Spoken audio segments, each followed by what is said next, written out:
Alhamdulillah wassalatu wassalam ala rasulillah wa ba'd. Assalamu alaikum wa rahmatullahi wa barakatuh. Brothers and sisters, it's Imran and Imran.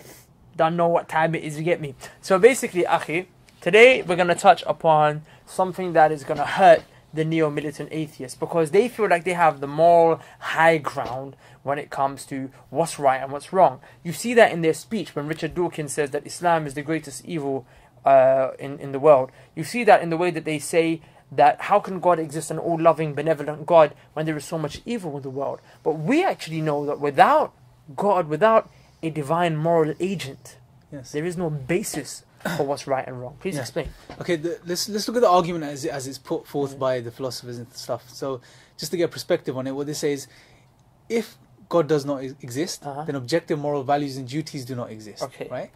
Objective moral values and duties do exist. Therefore, in conclusion, God exists. Right? Now let's break it down. Yes, bro. Okay, yeah, break it down. So let's go into this and let's sort of simplify it. Right? Exactly. Now the point is this, right? What the point we're making as Muslims is that without God, in the absence of God, you can't claim anything's right or wrong anywhere in the first place. Why? Well, because look, let's think about this. God is the only transcendental, right? Meaning above and beyond human subjectivity, right? God is the only anchor that you can base or validate morality through, objective moral values and duties. You have to believe morality is objective in the first place, right? If we're saying this is absolutely, like killing an innocent child who hasn't done anything is absolutely wrong, objectively. Even if the entire world said it was right, it will still be wrong, right? Okay, to claim such a morality, you have to believe in the existence of God, because in the absence of God, you're left with social pressure or evolution. Okay, so let me just try and express this in analogy form, this analogy that you gave to me just earlier, so people can understand it better. You have someone, an atheist, who doesn't believe in a divine moral agent, walking down the street in an alleyway. He sees someone with a knife about to cut the neck off a 6-year-old child who hasn't done anything. Who hasn't done anything to deserve it. I don't think there is anything a 6-year-old child can do to deserve anything like that. Anyway, but in that moment, the atheist, he calls out to the guy who's about to execute the child and says, "This is wrong." But say the murderer turns around, or the potential murderer turns around and says, "Why?" What can he say? Think about what can the atheist say in this? Right. Well, firstly, what would we say? Well, we'll say it's wrong because God exists and He's told us what right and wrong, or taught us what, or put innate within us what right and the understanding of right and wrong. Okay, this is on the basis of the Quran, right? And we have reasons to show that the Quran. There was a verse you were alluding to earlier on. We're just generally talking about the fitrah, right? Because Allah Subhanahu wa Taala told us He's given us an innate knowledge, an innate understanding of Him, which is the greatest good, and then generally speaking, we have an innate understanding of what's right and wrong. And today we find out from modern day psychological research that, for example, they tested when people lie for the first time, someone who's not like a politician or an actor who's a professional liar, but someone who just generally lies for the first time, you find that their heartbeat starts to pace, their hands get sweaty, their voice croaks up, and when they were asked why this reaction happens, they said the best we can tell is that the human being wasn't programmed to lie. We know that we're born with an innate kind of knowledge, an innate understanding of language, and in this we understand that we have an innate moral kind of understanding as well, right?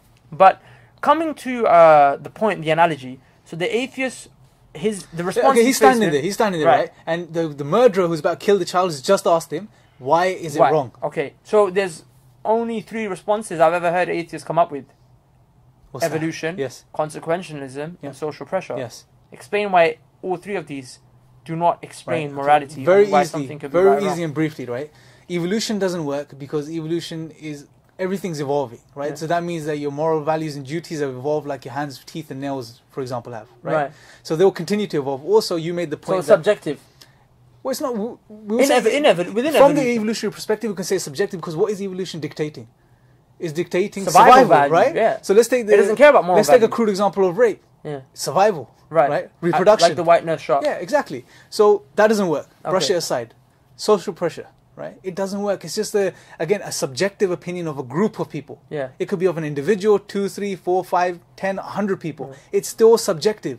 And human subjectivity. If you accept social pressure, then you have to accept that on the base of social pressure, what Hitler and the Nazis did to the Jews during the Holocaust was actually morally good. Even though it wasn't, but which atheist is going to admit that now? You can't condemn him. Even if you disagree, you can't condemn him. On the basis of that worldview. On what basis can you condemn him? Okay. So it doesn't work. Okay. Right? But the third one is consequentialism. Moral consequentialism. And this is the one sort of Dawkins and the Harrises and the Atkins ascribe to, right? So what is consequentialism? Well, basically, break it down in the simplest way, what they're saying is that our moral actions are based on the consequences of that action. So if it leads to flourishing and is good, then we do it. Okay. If it doesn't, if it's evil and it leads to suffering, then we don't do it. Okay, so feeding the poor leads to flourishing, so it's good. Yeah. Murder leads to you ending up in jail. Okay, A fair life enough. being lost, Yeah. that leads to suffering. Yeah. So it's bad. That's Yeah. how they would define Yeah, it. exactly. Okay, what's the whole? But there's many holes, right? And there's many crude examples, and I mean really crude examples, which we probably won't go into any detail in this particular video. But I'll give you a simple example. Say, if somewhere in Egypt, you were in Egypt, and you dug up some bodies, corpses of old kings and pharaohs and people, Okay. and you sort of grinded down their bones and you used them to, I don't know, make medicine, Okay. right? Or paint. Use it So as a paint your paint living substance. room Yes. with the remains, with the recycled remains of corpses. Yeah, there's nothing wrong with it.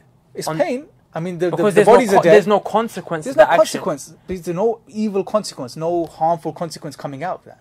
So the same way killing disabled Just to people because clarify, they're a not burden medicine, what I said was wrong, but if we to use it as pain, as paint. there's no evil consequence that's coming out of it. There's nothing wrong with that.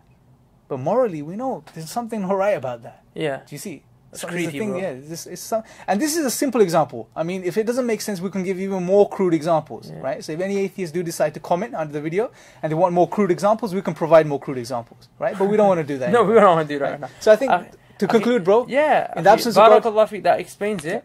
And as you know, you're just about to explain.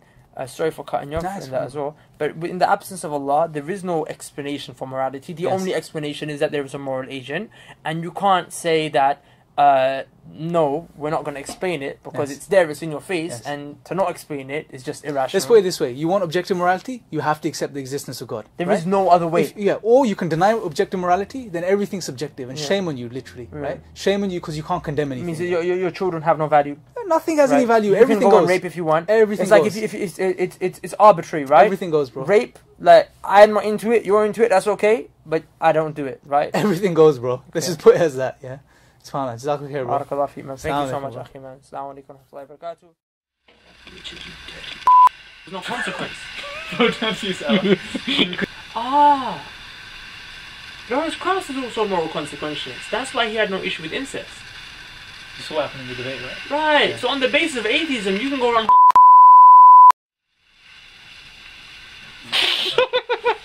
That's filthy. That's diabolical, guys. It's naughty. Astaghfirullah. Come to Islam.